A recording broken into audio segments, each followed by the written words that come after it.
그러나 석의 주장은 그 후 각도를 달리하였다. 그것은 우는 일이었다. 하루는 역시 동료들과 의 빈대떡 추렴해서 건아해가지고 집으로 돌아오는 길이었다. 달이 밝은 날 밤이었다. 한 손에는 무거운 가방, 한 손은 외투 주머니에 지르고 시청 앞을 돌려고 하는데 형으로 대하는 무역회사에 다니는 친구와 마주쳤다. 피형 아니요? 덥석 손을 쥐자 석은 왈칵 울음이 치밀었다. 감정이 시키는 대로 와 하고 울었다. 아무 이유도 없었다. 원래 다정한 피이기도 했으나 길에서 만난 친구가 와 하고 우는 것이 창피했을까. 석, 어디서 그렇게 취했나. 다치면 어쩌려고. 그는 석의 등을 어루만지면서 지나가는 차를 잡았다. 석을 앉히고 피 자신도 앉았다. 차가 미끄러지자 석은 피에 보들보들한 낙타위트로 쌓여진 듬직한 가슴에 얼굴을 묻고 엉엉 울었다. 석은 불우해. 불우해. 부르가 가시는 날이 있겠지. 피는 날이 있겠지. 피는 부드러운 말로 역시 석의 등을 어루만져 주었다. 피가 그렇게 하여 집까지 데려다주고 간 뒤에도 석은 자리에 엎드려 훌쩍훌쩍 서른 푸념을 섞어가며 울었다. 아내도 노인들도 비감해하였다. 고젠 감내라고 피는 날이 있겠지. 그렇게 비감해 말게나. 아버지는 담배를 뻑뻑 빨며 말했고 그저 몸만 튼튼하면 이만 고생이라고 하겠는가. 애들이 무럭무럭 자라고. 이러고 어머니는 관세음보살하며 코를 풀었다. 그만 주무세요. 옛 말할 때가 있겠지요. 아내는 울음 섞인 목소리로 머리맡에 와서 베개를 베어주고 이불을 발끝까지 똑바로 덮어주었다. 이러한 부드럽고 어루만짐을 받은 분위기 속에 석은 그날 밤 울다가 이내 자버렸다. 석은 이것에 맛을 들였다. 그 후 그에게는 술 마시면 집에 들어와 우는 버릇이 생겼다. 그러나 처음에는 어루만져주던 가족들도 거듭되는 울음에 또 머리를 저었다. 어린애도 아니고 훌쩍훌쩍 울기는. 아버지는 듣다 못해 소리를 질렀다. 이튿날 아침이면 아내의 오금이었다. 신파 연극이요? 좋은 소리도 3번 거듭하면 듣기 싫다는데 무슨 그런 궁한 울음이요? 좋은 소리 때문에 이웃에서 쌀 한 톨 융통 못한다고 오금 받는 건 누구고? 그러기에 술 끊으라는 게 아니요. 소주잔 취렴에 마시는 것마저 나한테서 빼앗으면 난 그냥 말라 빠지라는 거야? 모르겠소. 그러다가 달포 전이다. 석은 문단인의 어떤 좌석에서 하찮은 일로 흥분하여 빈속에 지나치게 마시었다. 밤중에 어떻게 집에 찾아 들어온 석의 얼굴은 피투성이가 되었다. 집안 식구들은 깜짝 놀랐다. 의사를 데려다 얼굴에 상처를 손질했으나 술 마실 때 일만 기억에 있을 뿐 어디서 어떻게 얼굴을 깨었는지 도무지 깜빡 공백이었다. 지금까지는 석의 말대로 추렴에 마시는 소주잔마저 빼앗는 것이 가혹하다 생각하였던 가족들도 점점 늘어가는 그의 술에 강압적 태도로 나오지 않을 수 없었다. 여보, 그렇게 술이 들다가는 길에서 쓰러져 죽어도 모르겠어. 그 복잡한 자동차에 정신 좀 차리세요. 딸은 그랬다. 더욱이 술을 마시고 추태를 연출하는 일 자체가 현실에 질질 끌려가는 무력한 생활이라 생각한 석은 아차 하고 자신을 돌이켜보지 않을 수 없었다. 술부터 끊어야겠어. 그러나 술이나 담배 같은 것은 끊는다고 맹세해서 되는 것이 아니었다. 손가락을 자르고 맹세했다가도 그 손가락이 채 아물기도 전에 다시 술잔을 입에 대게 되는 것이 술꾼의 맹세다. 그것은 의지의 문제가 아니라 생리요, 생활이다. 다행히 석은 담배는 모르나 술의 경우에 다다르면 마시지만은 생리의 일부로 욕구되는 것은 아니었다. 끊는다면 못 끊을 것도 아니다. 다행히 석은 구태여 맹세까지 하고 딱 잡아떼고 싶지 않았다. 연회나 친구와 휩쓸려 앉은 좌석에서 잔을 엎어놓고 맹승맹승 앉았거나 얼른 일어나서 나오는 행동 따위는 취하고 싶지 않았다. 요는 술을 삼가하는 데 있었다. 절주를 못하고 주정을 하고 추태를 부리고 그러는 것은 역시 내면이 팽팽 차있지 않은 데서 오는 것이다. 정신생활이 충실했을 때 알코올 중독자 아닌 이상 술에 먹히는 일이 없을 것이다. 수전노가 술을 안 마신다면 그것은 술값이 아까워서보다는 사회적으로 가치 없는 생활인 돈 모으는 일에 그 자신이 충실한 생활 목표를 가지고 있기 때문인 것이요. 술 마시는 신부가 취하지 않는 것도 그것이 아닐까. 석은 얼굴을 깬 후 한 달 동안 술을 마시지 않았다. 자네가 술을 마시면 얼마 마시고 끊으면 얼마 끊겠나. 술에도 자신이 규모가 큰 것 같은 어조로 조은이 말했다. 나는 끊을 만한 술도 못 되지만 생각한 바 있어 절주는 해야겠네. 이렇게 말하고 석은 몸이 저렇게 났으니 기름진 것도 어지간히 먹었겠고 술도 많이 마셨을 것이다. 생각하면서 조은의 보기 좋은 얼굴을 건너다보고 빙긋이 웃었다. 10년은 더 늙은 것 같네. 그간 고생 몹시 했지. 학교에서 문 열고 나오는 자네로 알아 못 보았네. 어쩌면 그렇게 훈장티가 꼭 박혔나. 1년 못돼 훈장티가 박혀 뵌다면야 슬픈 일이네만. 알아 못 보긴 자네가 아니라 나였네. 상클한 콧날과 움푹 파인 눈이 자네 얼굴의 특징이었는데 콧날은 없어지고 눈마저 변했더니 통 알아 못 볼 뻔했네. 그렇게 변한 자네의 3년이 알고프네. 6.25 나던 때 신문 사서 갈라진 게 마지막이 아닌가. 그랬던가? 내 얘기 차차 하고 자네 지난 일 들어보세. 그러는데 요리가 들려 들어왔다.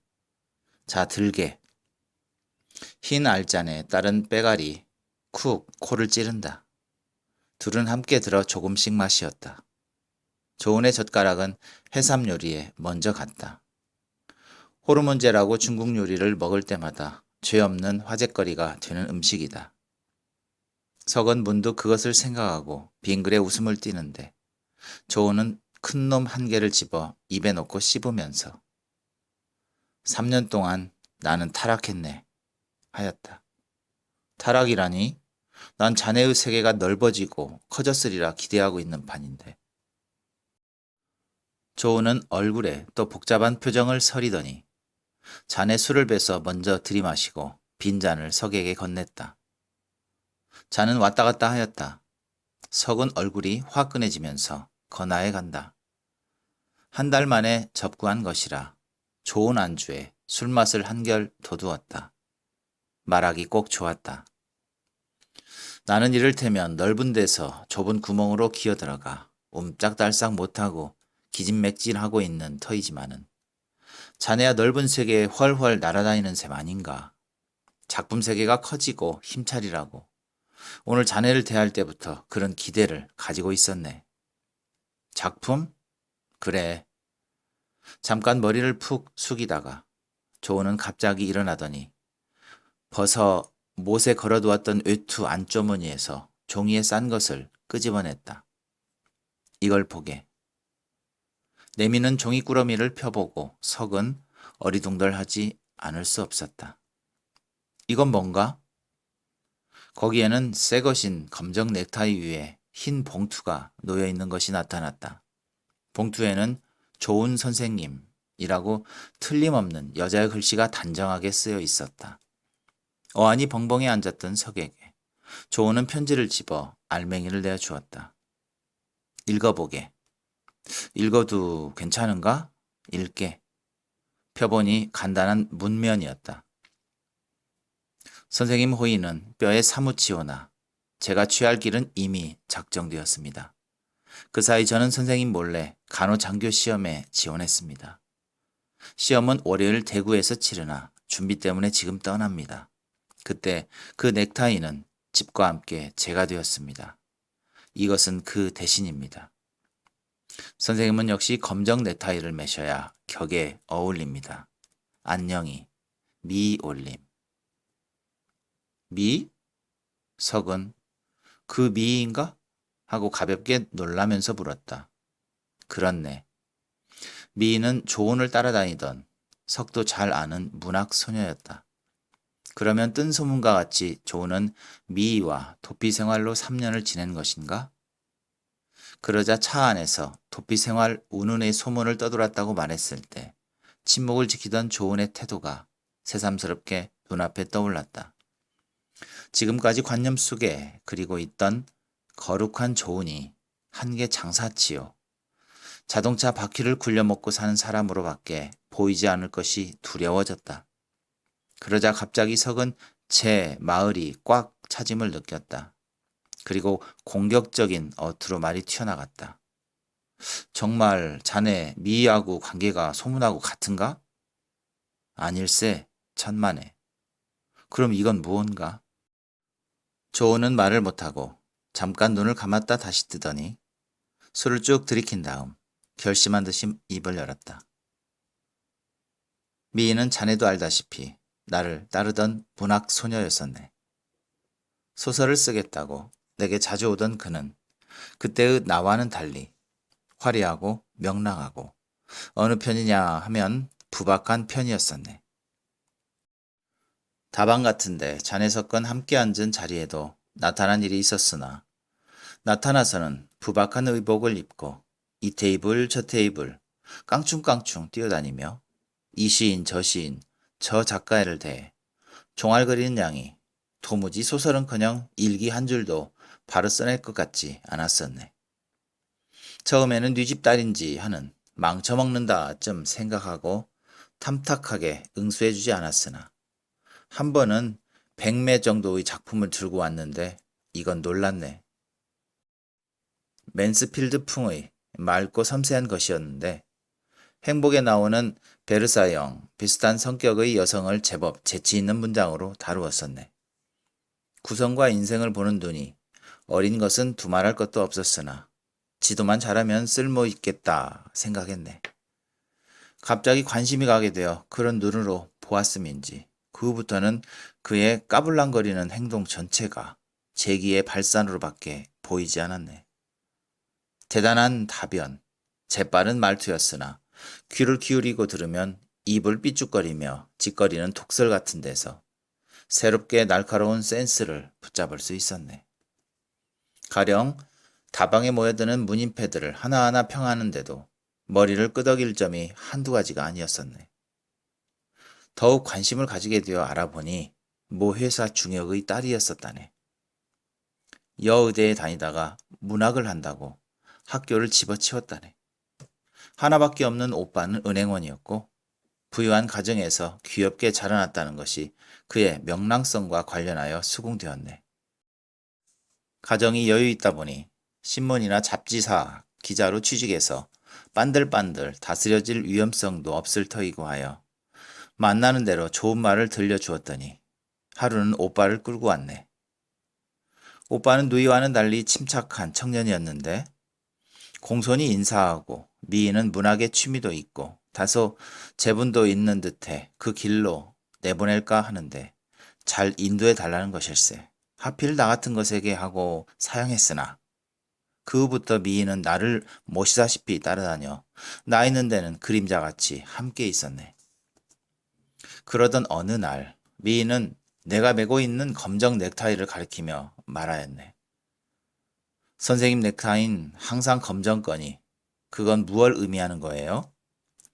내 넥타이가 검정이었던가? 그제야 나는 내 넥타이가 낡아빠진 검정 것임을 깨닫고 그것을 어루만지며 웃었네. 의미 무슨 의미야. 없으니 이걸 맸지. 인생에 대한 상장 아니에요? 상장? 그런 걸 일일이 생각하고 옷을 입다간 머리가 빠지겠네. 난 선생님 대할 때마다 그리고 늘 검정 넥타이만 메고 계시는 걸 보고 그렇게 생각했어요. 아무렇게나 생각하지 그래. 제어 부의 갈매기 아시죠? 어저녁 읽었는데 퇴역 중위의 딸 마이샤가 늘 검정 옷을 입고 있는 걸 보고 소학교 교사 메두베 무언가 하는 청년이 묻지 않아요? 왜 검정 옷을 입고 있는 거고 마이샤의 대답이 그거예요. 인생에 대한 상장이라고. 그런 거 있지? 그러나 난 그런 상징적인 의미로 검정 넥타이 매는 건 아니야. 어떻게 하는 말인지. 가령 세속적인 것에 초연한 거라든가 세상일 얼굴 찡그리고 꼬치꼬치해서 생각하는 거라든가. 그러나 난 인생을 갈매기의 세계같이는 보고 싶지 않아요. 그렇게 비관은 안 한단 말이지? 그럼요. 그렇지 않아요? 난 인생이 즐겁고 고마워 못 견디겠어요. 아하, 우리 어머니 날 뵈기 전에 유산을 했대요. 4개월 만이었다는데 유산 후 2달 만에 나를 뵀다잖아요? 계산해보세요. 언니가 될지 오빠가 될지 모르는 아기가 유산 않고 그대로 낳더라면 난 이 세상 구경 못하는 게 아니에요. 그렇군. 그걸 생각하면 인생이 즐겁고 고마워서 견딜 수 없어요. 그래, 그렇게 명랑하군 그래. 왜 명랑하지 않겠어요? 하고 혼자 좋아서 깔깔대더니 갑자기 웃음을 멈추고 선생님도 인생을 즐겁게 보세요. 좀 화려해지시고 이맛살 펴시고 우선 그 넥타이부터 풀어 던지세요. 이리 오세요. 하더니 다짜고짜로 나의 팔을 끌고 동화백화점으로 들어갔네. 가만 계세요. 제가 고를게요. 하고 남색 바탕에 새빨간 달리아 한 송이가 타는 듯이 돋쳐 있는 걸로 골라 그 자리에서 내 목에 메어주고 낡은 검정 넥타이를 집어 싸서 핸드백 속에 집어넣었네. 그 후 며칠 지나지 않아 6.25 사변이 터졌네. 90일 동안 나는 가족을 데리고 처가가 있는 수원 어느 시골로 내려가 숨어 지냈는데 적의 무자비한 박해에 따르는 배신, 음해, 고발, 야유, 아유 등등 기타 일체 인간성의 추악한 면이 좁은 고장인 만큼 더 노골적으로 더 단적으로 나타나는 것을 듣고 보고 하였네.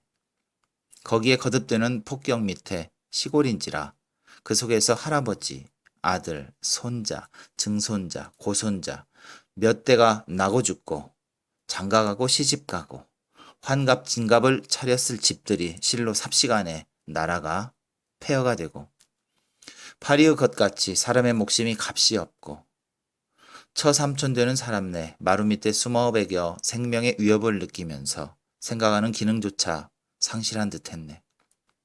몸은 극도로 약해져서 적의 손이나 폭격에서가 아니라도 목숨이 저절로 사라질 듯하였네. 인생에 대하여 극도로 겸허해지고 용기가 없어진 나는 어렴풋한 의식 속에서도 생각한 것이 죽지 않고 살아나게 되면 다음 시기에는 인생을 까다롭게 그리고 이맛살을 찡그리고 살 것이 아니라는 것이었네.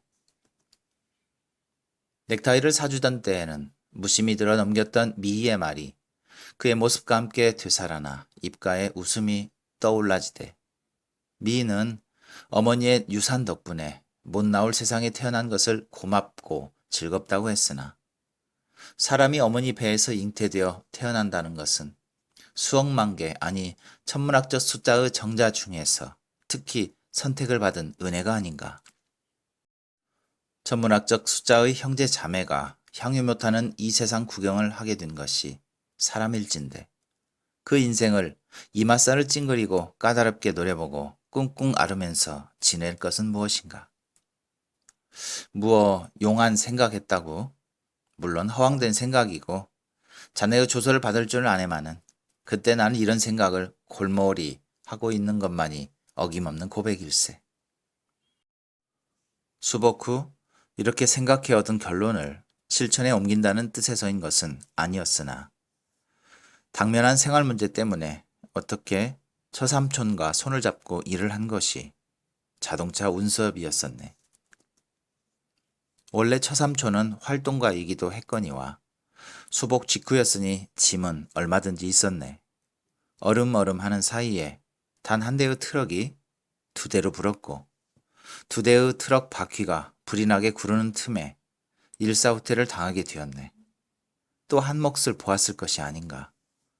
돈은 저절로 벌어지되 나로서는 이를테면 이런 성공이 없었네. 후퇴 때 어떻게 하여 광주에 내려와 쭉 거기 본거를 두고 있으나 이번 부산으로 진출해 합승과 버스 영업을 해보려고 건너온 참이네. 일이 바쁘기도 하려니와 돈 버는 재미는 또 지금까지 생각지도 못했던 새로운 경지인지라 나는 저도 모르는 사이에 그 세계에 미끄러져 들어갔네. 얼굴을 찡그리고 무얼 생각하고 값싼 담배를 하루에 50여 대씩이나 연달아 피워가며 좁은 방에서 떠드는 아이들에게 신경질을 부리면서 원고지 빈칸을 메우는 그런 생활이 고리타분하게 여겨지되 일체 생각을 하지 않으니 몸이 나고 마음을 즐겁게 가지니 이맛살이 펴지고 잘 먹고 잘 자니 얼굴이 붉어지고 처음 얼마 동안은 이런 생활이 올바른 것인가. 일종의 자책도 있었으나 에라 내가 한국에서 글을 써댔자 플로베르가 되겠나 지드가 되겠나. 한 푼어치 값도 못 가는 것을 그리랍시오. 신문 잡지에 인쇄하여 이름이 알려졌다는 것으로 규례 적당의 박해의 대상이 된 것밖에 더 있었느냐. 이렇게 생각하고는 이름마저 호조은을 버리고 최춘택, 본명으로 돌아가 춘수는 만사택, 두루태평으로 술도 모작이요 계집도 마음대로 돌아다니는 판이었었는데 부산 와서 이틀 되던 날 오후였었네. 아까 그 차를 사가지고 모터풀로 부속품 넣을 것이 있어 가는 길인데 부산역 앞에서 길을 건너는 미희를 발견한 것일세. 서행으로 구르는 차창 앞에 길을 건널까 말까 망설이고 있는 미희를 나는 대뜸 알아보았네. 차를 세우고 문을 열고 상반신을 밖으로 내민 나는 미 하고 불렀으나 미희는 이내 나를 알아보지 못하대나?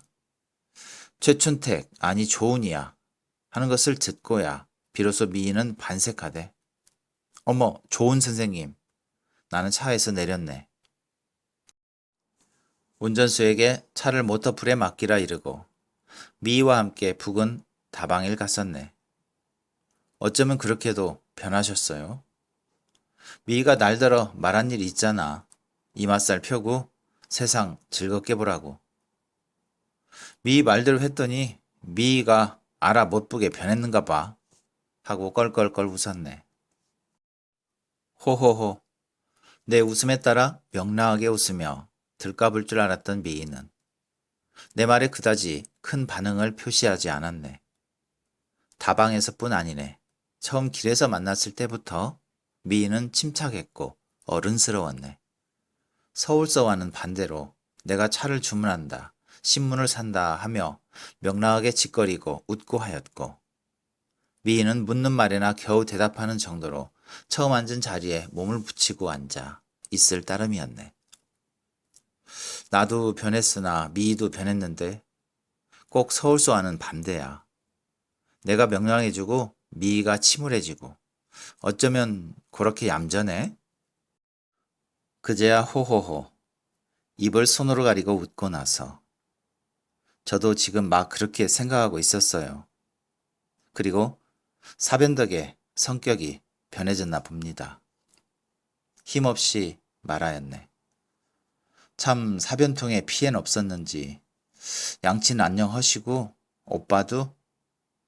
오빤 행방불명, 아버진 반신불수, 집은 재가 되고 저런 위로의 말과 함께 자세한 것을 묻자고 하는데 미희는 숙이듯 했던 머리를 쳐들고 사변 후의 가정 형편을 쭉 이야기하였네. 집이 폭격을 맞은 것은 7월 말. 사발 한 개 끄집어낼 수 없었으나 가족의 생명을 건진 것이 무엇보다 천행이었었다네.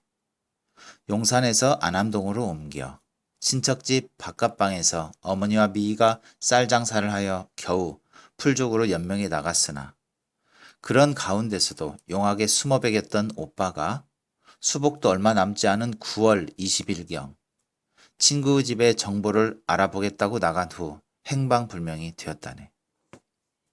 열흘이 못 지나 수복되었을 때 나타나지 않은 아들 때문에 애통하는 늙은 부모의 정경은 눈을 뜨고는 볼 수 없었다네. 불행과 피해가 아직 채 가시기도 전에 일사후퇴였고 김해의 피난 보따리를 풀었으나 상심 끝에 아버지는 뇌혈로 반신불수가 되었다네. 아버지의 회사는 그 후 부산에서 영업을 펴게 되었으나 시원하지 않았을 뿐 아니라 반신불수로 누워있는 아버지는 자연히 그 경영에서 떠나게 되었다네. 주를 헐가로 팔아넘긴 돈으로 겨우 생활을 유지했으나 감꽃인 빼먹듯 있는 돈을 고스란히 소비하는 것이 불안하여 2달 전에 부산에 이사 와서 판잣집 하나를 얻어 어머니가 집 앞에 목판 장사를 벌이고 미 자신은 어디 취직자리를 구하고 있는 중이라는 것이었네. 미가 차근차근히 눈물이 글썽하여 하는 이야기를 듣고 나는 그를 위하여 무슨 힘이 되어줄 수 없을까 진정으로 동정하는 마음이 일었었네. 더욱이 천생의 명랑성이 감추어지고 침울하고 얌전해진 그 태도가 측은하기 짝이 없었네. 그 명랑성을 돌이켜줄 수는 없을까? 그 날카로운 센스를 그대로 빛나게 해줄 수는 없을까? 그래도 행복하게 해줄 수는 없을까? 그때의 내 마음은 사실 순수했었네. 이런 마음으로 미희를 보고 있으려니 이야기를 그친 미희는 잠깐 입을 다물었다가 선생님은 살아가는 것을 즐겁다고 생각하세요? 오금박듯 말하였네. 나는 뜨끔하였네. 그리고 일부러 내 편에서 더 명랑성을 띠며 응수했네. 그건 미희답지 않은 질문인데 오라 사변통에 불행으로 미 인생관이 변했나 보군. 그러니까 이를테면 180도 전환으로 지금은 인생을 비관한단 말이지? 비관하는 건 아니에요. 비관 안 해? 그럼 안심이야. 비관 안 하면 역시 낙관이겠군. 비관도 낙관도 아니에요. 그럼 중간판가? 중간판 없어졌어. 호호호. 말재주 어디서 그렇게 늦었어요?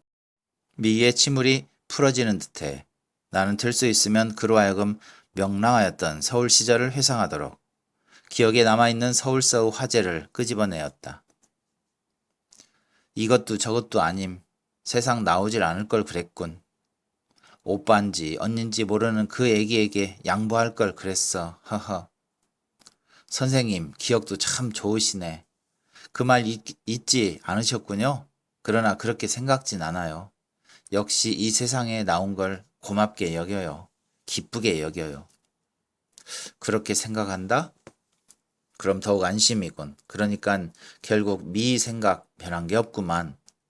서울 때처럼 명랑해지고 기운을 내라고. 생각 변한 게 있다면 이걸까요? 뭐? 역시 변한 게 있나? 그 어려운 목숨과 형체를 받아 사람이 세상에 나오게 된 것이니 필요 없이 내보내지 않았을 거예요. 이 세상에 꼭 할 일이 있기에 내보낸 것이 아닐까요? 사명을 지고 나왔다는 말이지? 예, 사명이에요. 보람 있는 사명이에요. 문득 나는 나 자신을 돌이켜보고 움찔했으나 미희는 말을 이었네. 그러나 제 사명을 바로 찾아 그 사명을 다하는 사람이 있고 못 찾고 거지처럼 보람없이 인생을 마치는 사람이 있을 거라고 생각해요. 그럼 미 사명은? 미희는 머리를 숙이더니 숙인 채로 낮은 목소리로 중얼거리듯 말하였네. 해지고 찾아봐야잖아요. 이튿날부터 부산에서의 새 사업 계획에 분망한 틈을 타서 나는 미희를 하루 한 번씩 만났고 그의 판잣집에도 찾아가 보았네. 그 생활이란 말이 아니대. 꼼짝 못하고 누워있는 미 아버지의 얼빠진 모양. 고생 모르고 늙던 어머니의 목판 장사하는 정경. 나는 미희의 가족을 구해야겠다는 생각이 더욱 간절했네. 그러나 미희와 자주 만나는 사이 처음의 순수했던 생각보다도 야심이 더 앞을 섰다는 것을 고백하네. 술과 계집이 마음대로였던 내 생활이라 미희에 대해 밖으로 나타나는 태도도 좀 다르다고 미 자신이 눈치챘을 것일세. 나는 다방을 하나 차려줄 것에 생각이 미치었네. 이것이면 내 힘으로 자금 유통도 되고 미의 명랑성도 센스도 살릴 수 있고 수입면도 문제없다고 생각했네. 이 계획을 말했더니 처음에는 그럴싸하게 듣고 얼굴에 희망의 불그레한 홍조까지 떠올리던 미이였으나 다음 날 5일간의 생각할 여유를 달라는 것이었었네. 더 생각할 여지도 없는 일일 터인데 망설이는 것이 수상쩍었으나 그러마하고 나는 동화극장 옆에 있는 마침 물려주겠다는 다방 하나를 넘겨받기로 이야기가 다 되었었네. 그 닷새 되는 날이 오늘이고 정한 시간에 연락 장소인 다방을 갔더니 레지가 내민 것은 이 종이 꾸러미였네. 펴보고 놀라지 않을 수 없었네. 다른 길과 달라 간호 장교이고 보니 생활 방편을 위한 것이 아님이 대뜸 짐작이 갔고 더욱 나의 뒤통수를 때린 것이 검정 넥타이였었네.